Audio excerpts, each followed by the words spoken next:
नमस्कार, SBT news में आपका स्वागत है। पेश 7 सितंबर गुरुवार दोपहर 1:15 बजे राजस्थान की 15 बड़ी खबरें। इस न्यूज बुलेटिन के प्रायोजक हैं विनी के कैनमोल। तो सबसे पहले एक नजर डालते हैं आज की हेडलाइंस पर। प्रधानमंत्री ने देशवासियों को जन्माष्टमी की दी बधाई। देश भर में धूमधाम से मनाई जा रही है कृष्ण जन्माष्टमी। मणिमहेश यात्रा शुरू, शाम 4:15 बजे तक होगा शाही स्नान। मिस्री बोले, राजस्थान में एंटी इनकम्बेंसी नहीं, रिपीट होगी सरकार। और भारत इंडिया विवाद के बीच राहुल गांधी यूरोप पहुंचे। और अब खबरें विस्तार से। प्रधानमंत्री नरेंद्र मोदी ने आज जन्माष्टमी के पावन अवसर पर देशवासियों को बधाई दी है। मोदी ने कहा कि भक्ति और समर्पण का ये पावन अवसर सभी लोगों के जीवन में नई ऊर्जा और नया उत्साह उत्पन्न करे। जन्माष्टमी की बहुत बहुत बधाई। श्रद्धा और भक्ति का ये पावन अवसर मेरे सभी परिवारजनों के जीवन में नई ऊर्जा और नए उत्साह का संचार करे, यही कामना है। जय श्री कृष्ण।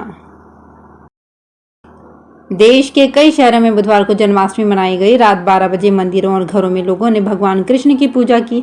हालांकि मथुरा के कृष्ण जन्मभूमि मंदिर समेत देश भर के कई बड़े मंदिरों में आज जन्माष्टमी मनाई जाएगी। इन मंदिरों में वृंदावन में बांके बिहारी और द्वारका में द्वारकाधीश मंदिर शामिल हैं। इन मंदिरों में 7 और 8 सितंबर के दरमियान रात 12 बजे श्री कृष्ण का जन्मोत्सव मनाया जाएगा। जन्माष्टमी उत्सव के लिए इन सभी मंदिरों को सुंदर रोशनी से सजाया गया है। नोएडा, दिल्ली समेत देश के तमाम इस्कॉन मंदिरों में रात से ही भजन पूजन चल रहा है। कई जगह मटकी फोड़, दही हांडी के इवेंट हुए। भारत की पवित्र एवं पावन मणिमहेश यात्रा आधिकारिक तौर पर आज से शुरू हो गई है। शाही स्नान का शुभ मुहूर्त आज शाम 4:15 बजे तक रहेगा। इसके लिए श्रद्धालुओं के जत्थे चंबा के भरमौर से मणिमहेश को रवाना हो गए।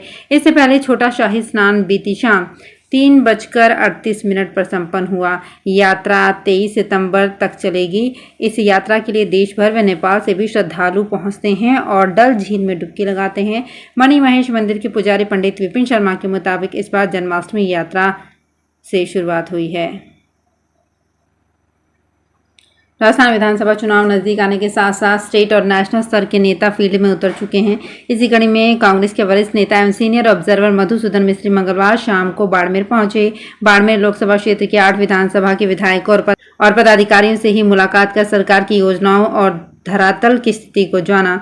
मिस्त्री ने मीडिया से बातचीत करते हुए कहा कि इस मौके पर उन्होंने कहा कि राजस्थान में एंटी इनकम्बेंसी जैसी स्थिति नहीं है, सरकार रिपीट होने जा रही है। बाड़मेर में 7 में से 6 सीटें जीते हैं। इस बार हमारा प्रयास रहेगा कि 7 विधानसभा सीटों पर जीत हासिल करें।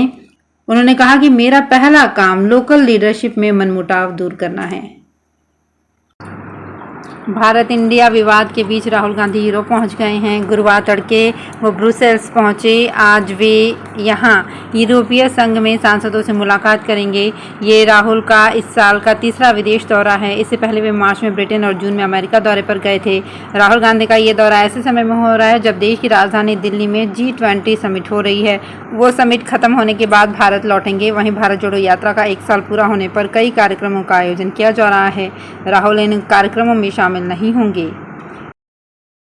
ड्यूटी के दौरान उत्कृष्ट व सराहनीय कार्य करने पर प्रदेश के 11 पुलिसकर्मियों को गैलेंट्री प्रमोशन दिया गया है।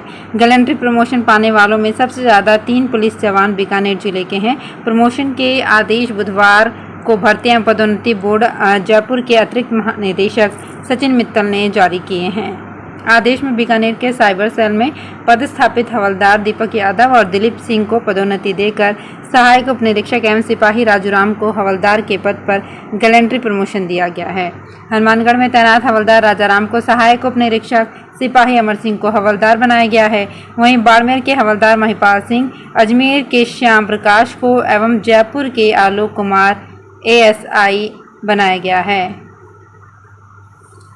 बाबा रामदेव मेले में आने वाले श्रद्धालुओं के लिए शहर की समाजसेवी संस्थाएं भंडारे लगाकर उनकी सेवा कर रही हैं। शहर के पाली जोधपुर हाईवे पर मोगड़ा के पास बाबा के मेले में आने वाले यात्रियों के लिए अनूठा भंडारा लगाया गया है, जहां आने वाले श्रद्धालुओं को मेहमानों की भांति भोजन करवाने के साथ ही अन्य सुविधाएं भी की गई है। पिछले 19 साल से ये भंडारा लगाया जा रहा है। भंडारा लगाने वाले प्रदीप छाजेड़ ने बताया कि गुरु कलापूर्ण सूरी जी की प्रेरणा के साथ 2005 में इसकी शुरुआत की गई थी। अब यहाँ पर रोजाना 50,000 के करीब यात्रु भोजन प्रसाद ग्रहण करते हैं। राजस्थान हाईकोर्ट के न्यायाधीश विजय बिश्नोई और न्यायाधीश राजेंद्र प्रकाश सोनी की खंडपीठ ने शिकारगढ़ स्थित एक निजी कॉलोनी के निवासियों को अपेक्षित शुल्क का भुगतान होने पर त्वरित जल कनेक्शन जारी करने के निर्देश दिए हैं। मनोज पवार की ओर से दायर अवमानना याचिका पर सुनवाई के दौरान खंडपीठ ने पाया कि पीएचईडी और डेवलपर के बीच इस बात पर सहमति बन गई है कि जल कनेक्शन जारी करने के 6 महीने बाद 1 वर्ष की दोष दायित्व अवधि होगी। यह अवधि कोर्ट के आदेश से प्रारंभ होगी। राजस्थान में निजी बसों के करीब 3000 ऑपरेटर्स चक्का जाम की तैयारी कर रहे हैं। उन्होंने चेतावनी दी है कि 11 सितंबर की रात 12 बजे प्रदेश भर में निजी बसों के पहिए थम जाएंगे। अध्यक्ष सत्यनारायण साहू ने बताया कि हमारी सरकार से मुख्य मांग है कि राजस्थान लोक परिवहन सेवा की बसों की आयु model condition all India permit की बसों के समान 12 वर्ष की जाए। इसके अलावा अन्य मांगे भी हैं जिन्हें सरकार 10 सितंबर तक पूरा करे। ब्यूटी पेजेंट मिसेज राजस्थान में इस बार प्रदेश के अलग अलग हिस्सों से मॉडल्स पहुंची हैं। हाल ही में इसके 20 फाइनलिस्ट की घोषणा हुई थी और अब इनके ग्रूमिंग सेशन भी शुरू हो चुके हैं। इसमें एक प्रतिभागी अपने 10 महीने के बच्चे के साथ ब्यूटी पेजेंट में हिस्सा लेने पहुंची है। ब्यूटी पेजेंट में एक महिला ऐसी भी है जिनकी बेटी ने मिस राजस्थान के लिए रजिस्ट्रेशन कराया था। तब उसने मिसेज राजस्थान के लिए माँ का रजिस्ट्रेशन फॉर्म भी भर दिया था। मिस राजस्थान में बेटी तो आगे नहीं बढ़ पाई, लेकिन मिसेज राजस्थान में माँ फाइनलिस्ट बन चुकी हैं। इस पेजेंट में आई कुछ महिलाएं कॉलेज में असिस्टेंट प्रोफेसर भी हैं। राजस्थान विधानसभा चुनाव के लिए राजनीतिक पार्टियां ही नहीं, निर्वाचन आयोग भी पूरी तरह से तैयारी कर चुका है। वोटिंग लिस्ट में नाम जुड़वाने या उसमें करेक्शन करवाने के लिए अब फॉर्म भर कर देने की जरूरत नहीं पड़ेगी। प्ले स्टोर से वोटर हेल्पलाइन ऐप डाउनलोड कर ये सभी काम ऑनलाइन करवाए जा सकते हैं। सीकर में ये काम शुरू भी हो गया है। बीकानेर में सड़क दुर्घटनाओं पर अंकुश लगाने के लिए अब पुलिस आर्टिफिशियल इंटेलिजेंस तकनीक की मदद लेने जा रही है। एआई से राजमार्ग पर बिना हेलमेट तेज गति वाहन सहित दुर्घटना की तुरंत जानकारी मिलेगी।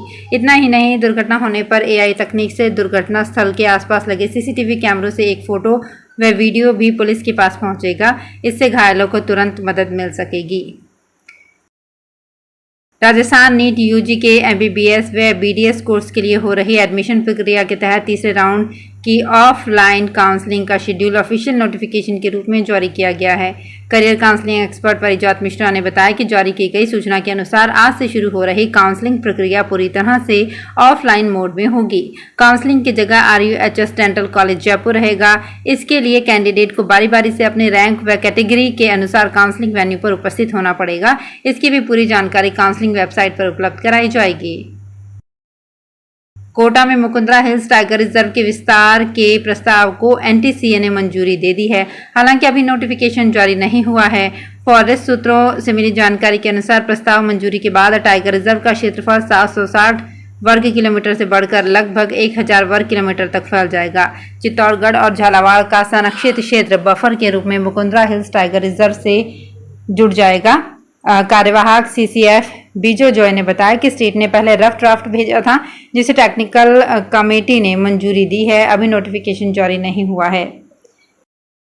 MBBS के छात्रों को नए शैक्षणिक सत्र से TB एंड चेस्ट विषय नहीं पढ़ाया जाएगा। मेडिकल नेसेसिटी क्राइटेरिया द्वारा जारी गाइडलाइन में MBBS के करिकुलम से इस विषय को हटा दिया गया है। इसका नोटिफिकेशन जारी हो चुका है। जोधपुर सहित प्रदेश मेडिकल कॉलेज में इस निर्णय का विरोध शुरू हो गया है। विशेषज्ञ इसे छात्रों को करियर में पीछे धकेलने का मान रहे हैं। कोर्स में TB चेस्ट विषय होता तो जनरल डॉक्टर भी इससे जुड़ी बीमारियों का इलाज कर पाते।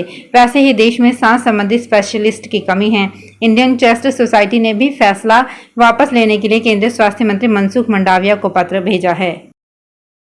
तो फिलहाल इस बुलेटिन में इतना ही। फिर हाजिर होंगे कुछ और बड़ी खबरों के साथ।